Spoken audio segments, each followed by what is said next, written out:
Melepaskan bukan tanda kelemahan, justru itu bukti bahwa seseorang telah cukup kuat untuk memilih yang terbaik bagi dirinya, walau itu berarti harus berjalan sendiri. Pertemuan pertama mereka terjadi di ruang kelas ber-AC yang sedikit terlalu dingin. Mala duduk di barisan tengah, sementara Reja duduk 2 kursi di belakangnya. Mereka tidak saling kenal, hanya 2 mahasiswa baru yang sama-sama canggung di lingkungan yang asing.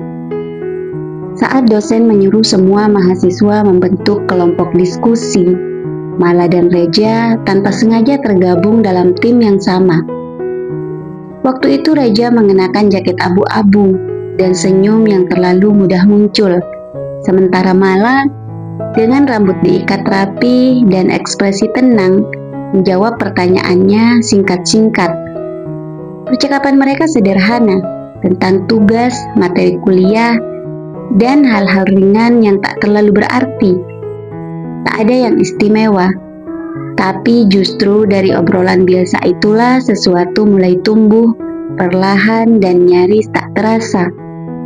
Di balik awal yang biasa, sebuah kisah mulai disulam oleh waktu, dan tanpa sadar, hari itu menjadi pintu kecil yang membawa Mala menuju cerita yang jauh lebih dalam. Hari-hari kuliah berjalan cepat, dan tanpa sadar Reja dan Mala mulai sering terlihat bersama. Bukan karena direncanakan, tapi karena kenyamanan itu tumbuh alami. Mereka duduk berdampingan di kelas, saling tukar catatan, dan kadang pulang bareng hanya karena arah kosan yang sejalan. Reja selalu tahu bagaimana membuat suasana menjadi ringan, dengan candaan sarkastik atau komentar lucu yang kadang hanya dimengerti oleh Mala.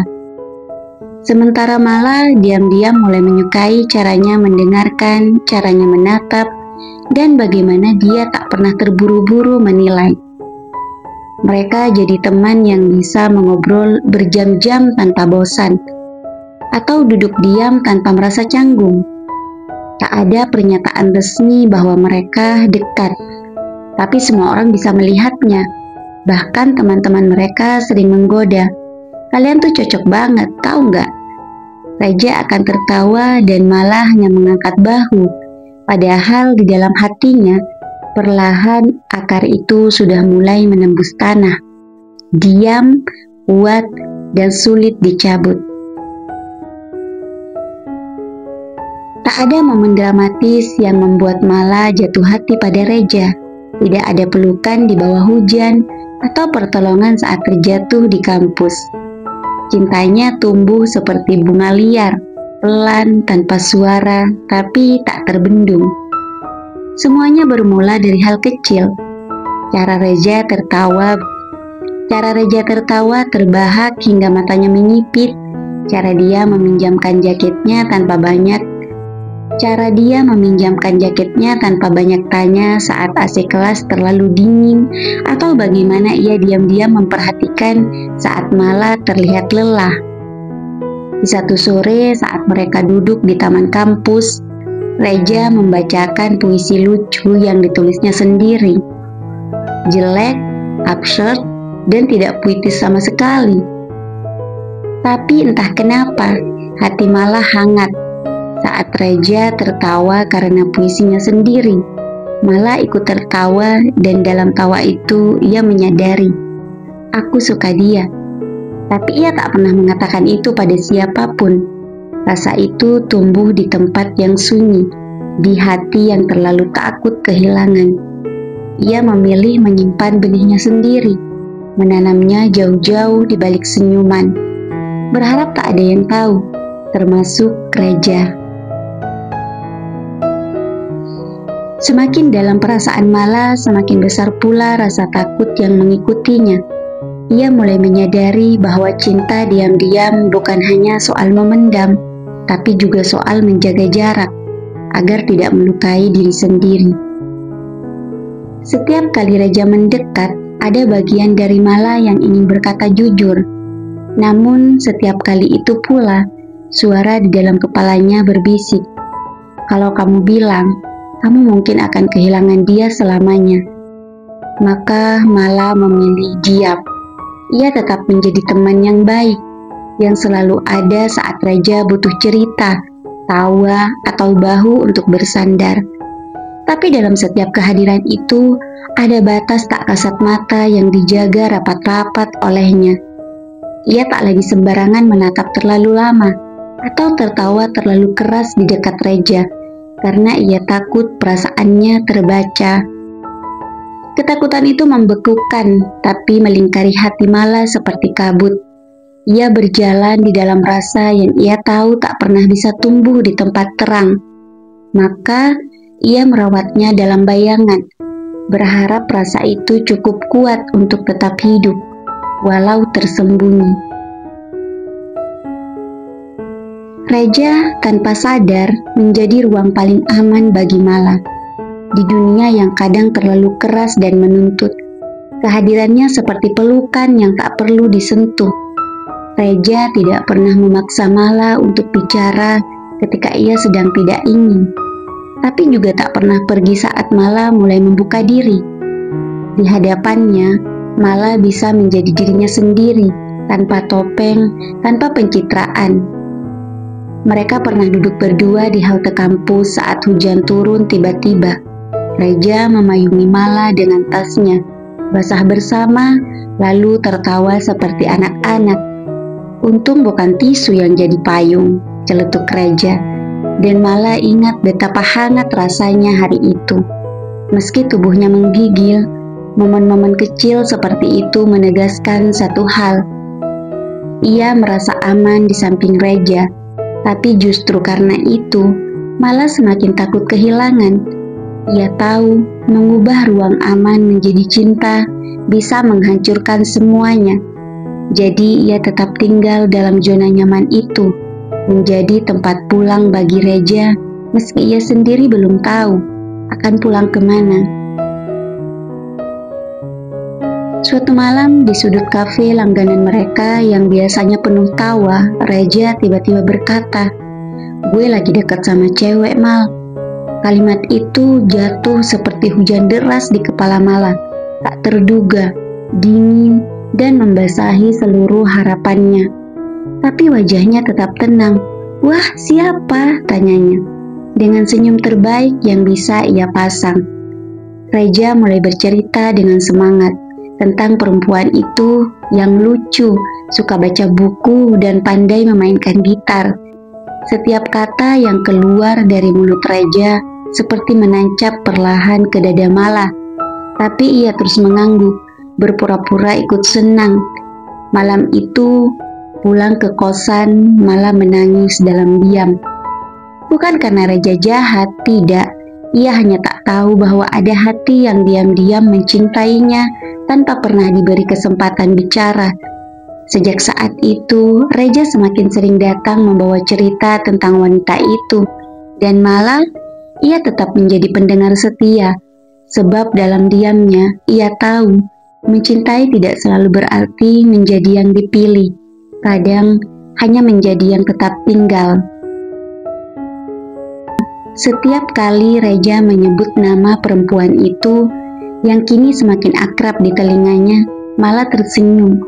Bukan karena bahagia, tapi karena itu satu-satunya bentuk cinta yang bisa ia beri.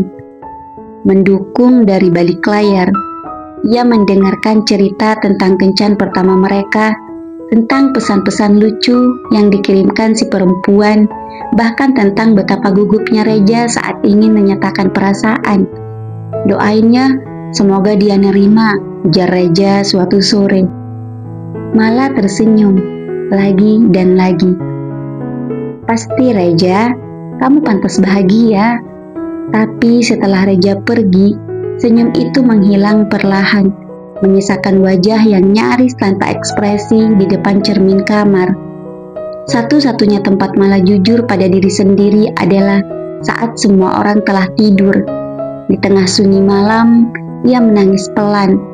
Bukan karena Reja salah, tapi karena hatinya tak lagi bisa menampung luka yang terus bertambah, meski ia selalu berusaha terlihat utuh. Cinta yang dipendam terlalu lama Lambat laun terasa seperti duri yang tak bisa dicabut. Setiap malam sebelum tidur, Mala punya ritual kecil yang tak pernah ia lewatkan. Menulis di jurnal biru tua yang sudah mulai lusuh di sudut-sudutnya. Hanya di sana ia benar-benar jujur. Tempat ia mencurahkan segala rasa yang tak bisa ia sampaikan pada siapapun, terutama pada Reja. Tulisannya tidak selalu rapi, kadang huruf-hurufnya tergores cepat karena emosi yang meluap. Kadang tintanya luntur karena air mata yang jatuh diam-diam. Hari ini aku ketawa dengannya lagi, tapi di dalam hati aku capek. Capek pura-pura kuat, capek pura-pura nggak apa-apa. Reja, kamu nggak sadar kan? Aku suka kamu sejak dulu, tapi aku nggak pernah punya cukup keberanian untuk bilang. Di halaman lain ia menulis, kalau suatu hari kamu baca ini, mungkin aku sudah tak ada di hidupmu lagi. Tapi setidaknya kamu tahu, pernah ada seseorang yang mencintaimu dalam diam, setiap hari, setiap detik. Jurnal itu menjadi saksi bisu perjuangan perasaannya, dan setiap kali ia menutupnya, malah berbisik pada diri sendiri. Besok aku harus lebih kuat, tapi entah sampai kapan. Kadang, malah merasa harapannya bukan sepenuhnya sia-sia. Ada momen-momen kecil terlalu cepat, terlalu halus yang membuat hatinya bertanya-tanya. Sepertinya cara Reja memandangi wajahnya saat ia berpura-pura sibuk mencatat, atau saat tangan Reja tak sengaja menyentuh tangannya, dan tak langsung menarik diri. Kadang Reja membalas leluconnya dengan senyum yang lebih dalam dari biasanya. Pernah juga suatu sore, saat mereka hanya duduk berdua di taman kampus tanpa banyak bicara, Reja tiba-tiba berkata, "Gue selalu nyaman kalau bareng kamu, Mal." Kalimat itu menggantung di udara seperti nada yang belum selesai dimainkan. Malah ingin percaya bahwa itu lebih dari sekedar persahabatan. Tapi setiap kali harapannya tumbuh, realita datang mengingatkan Reja sedang jatuh cinta pada orang lain. Mungkin semua itu hanya imajinasi hatinya sendiri, tapi rasa itu terus muncul, seperti bayangan yang tak bisa diusir cahaya. Dan malah pun kembali diam, memeluk tanya yang tak pernah dijawab. Hari itu malah akhirnya memutuskan, ia harus bicara. Ia sudah terlalu lama menyimpan semuanya sendirian. Dia menulis ulang kata-katanya berkali-kali di kepala, mencoba menemukan cara paling aman untuk mengungkapkan perasaannya tanpa merusak segalanya. Tapi sebelum sempat mengutarakan apapun, Reja datang dengan kabar bahagia dan menghancurkan harapan yang selama ini malah rawat pelan-pelan. "Dia nerima gue, Mal," katanya dengan wajah yang bersinar, seperti anak kecil yang baru dapat mainan impian. Malah menelan air ludahnya pelan, hatinya jatuh, tapi senyumnya tetap bertahan di wajah. "Wah, selamat ya, Ja, akhirnya." Di dalam pikirannya, malah hanya bisa berkata, "Terlambat." Sore itu mereka duduk lebih lama dari biasanya, tapi tak banyak bicara. Reja terlalu sibuk memikirkan perempuan yang kini jadi miliknya. Sedangkan Mala diam-diam sedang menguburkan sesuatu. Keberanian yang baru sempat tumbuh dan cinta yang tak sempat sampai. Terkadang bukan karena salah rasa, tapi karena datangnya di waktu yang salah. Setelah hari itu, Mala mulai mengambil langkah kecil untuk menjauh. Bukan karena ia tak peduli lagi, justru karena ia terlalu peduli. Ia sadar, jika terus berada di samping Reja seperti biasa, ia hanya akan semakin menyakiti dirinya sendiri. Maka ia mulai membatasi balasan pesan, menolak ajakan nongkrong, dan mencari kesibukan baru. Reja sempat bertanya, "Kamu sibuk banget akhir-akhir ini ya?" Malah hanya menjawab ringan, "Iya, tugas numpuk." Padahal bukan itu alasan sebenarnya. Di balik layar, Mala sering membuka chat Reja tanpa mengetik apapun. Tangannya gatal ingin bertanya, ingin bercerita, ingin dekat lagi. Tapi ia tahu perasaannya tak lagi bisa ditaruh di tempat yang sama. Ia butuh ruang untuk sembuh, meski itu berarti kehilangan Reja sedikit demi sedikit. Perlahan kedekatan mereka yang dulu hangat berubah jadi formal. Tidak ada lagi tawa di tengah malam, tidak ada lagi obrolan tanpa jeda. Mala sedang belajar untuk melepaskan, meski hatinya belum benar-benar siap. Ia tahu, kadang mencintai juga berarti tahu kapan harus pergi. Beberapa minggu setelah menjauh, Mala pikir semuanya akan perlahan mereda. Ia mulai terbiasa dengan hening, dengan rutinitas tanpa pesan-pesan singkat dari Reja. Tapi takdir kadang punya caranya sendiri untuk menguji hati yang baru saja belajar tenang. Sore itu hujan turun ringan saat Mala memutuskan mampir ke kafe tempat mereka dulu sering duduk berdua. Ia hanya ingin menyendiri sebentar, membaca buku sambil menikmati suara hujan. Tapi ketika ia membuka pintu kafe, matanya langsung bertemu dengan sosok yang tak pernah benar-benar ia lupakan. Reja duduk di pojok dekat jendela, sendiri, tanpa pasangan yang dulu sering ia ceritakan. Mereka saling menatap beberapa detik sebelum akhirnya tersenyum kecil, seperti dua orang yang pura-pura tidak punya sejarah. "Sendirian?" tanya Reja ketika Mala menghampirinya. Mala hanya mengangguk, lalu duduk perlahan di depannya. Tak ada rencana, tak ada janji. Tapi di antara suara hujan dan kopi yang menghangatkan telapak tangan, ada rasa lama yang diam-diam kembali muncul ke permukaan. Obrolan mereka sore itu awalnya ringan, tentang pekerjaan, cuaca, dan teman-teman lama yang sudah jarang ditemui. Tapi di tengah jeda sunyi yang menggantung, Reja tiba-tiba menatap Mala lebih lama dari biasanya. Matanya serius, tapi lembut, seolah sedang menimbang sesuatu yang lama tertahan. "Mal," katanya pelan. Jari-jarinya memutar gelas kopi yang tinggal setengah. "Dulu, pernah gak sih kamu suka sama aku?" Pertanyaan itu menghantam dada Mala seperti gelombang tiba-tiba. Dadanya sesak, tapi ia berusaha tetap tenang.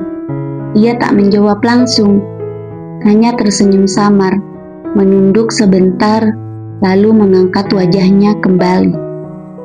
"Kalau aku jawab iya, masih ngubah sesuatu?" Reja terdiam, wajahnya tak menunjukkan keterkejutan, tapi juga tak memberi jawaban pasti. "Mungkin enggak," ujarnya jujur, "tapi mungkin aku pengen tahu kenapa kamu gak pernah bilang." Mala menarik napas dalam. "Karena waktu itu kamu lagi bahagia, dan aku cuma gak mau jadi alasan kamu berhenti bahagia." Di antara dua cangkir kopi dingin, mereka saling diam. Banyak yang ingin dikatakan, tapi kata-kata tak selalu cukup untuk membayar waktu yang telah berlalu. Hening kembali turun di antara mereka, seperti tirai tipis yang menggantung di udara. Setelah sekian lama memendam, Mala akhirnya berkata dengan suara rendah namun mantap, "Aku memang suka sama kamu, Reja. Dulu, sangat." Matanya tak menghindar, meski ada gemetar halus di tangannya. Reja menatapnya, tapi tak memotong. Ia membiarkan Mala melanjutkan. "Aku gak bilang karena kamu lagi jatuh cinta, dan aku tahu bukan aku orangnya. Aku gak mau kamu ngerasa bersalah. Aku cuma pengen kamu bahagia, bahkan kalau bukan sama aku." Kalimat itu seperti pelepasan. Untuk pertama kalinya, Mala tidak lagi bersembunyi di balik senyuman atau diam. Ia menaruh hatinya di meja tanpa syarat, tanpa tuntutan.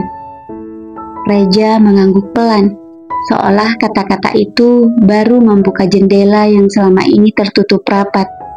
"Terima kasih udah jujur," katanya. "Dan maaf karena aku nggak pernah tahu."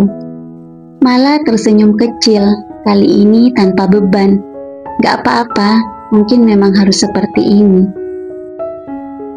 Kejujuran itu datang terlambat, tapi setidaknya akhirnya sampai juga.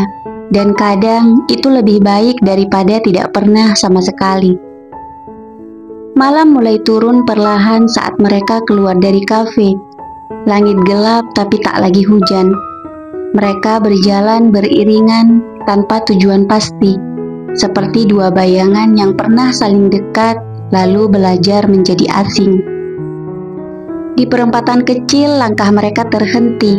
Reja menatap Mala lama lalu berkata, "Kalau waktu bisa diulang, mungkin ceritanya bakal beda ya." Mala tersenyum. "Mungkin, tapi hidup gak tentang kalau. Kita jalan terus walau gak bareng." Tak ada pelukan perpisahan, tak ada air mata yang tumpah, hanya dua hati yang akhirnya saling mengerti, lalu memilih jalan masing-masing. Mala pulang malam itu dengan langkah ringan, bukan karena ia berhenti mencintai, tapi karena ia sudah berdamai dengan yang tak bisa dimiliki. Ia tahu mencintai diam-diam bukan kesalahan, dan melepaskan bukan berarti kalah. Itu tanda bahwa ia telah tumbuh. Di kamar, ia membuka jurnalnya sekali lagi. Kali ini ia menulis, "Akhirnya aku bisa bernapas tanpa menahan rasa. Terima kasih Reja, karena pernah jadi tempat yang hangat. Kini saatnya aku mencintai diriku sendiri." Dan halaman itu ditutup dengan tenang.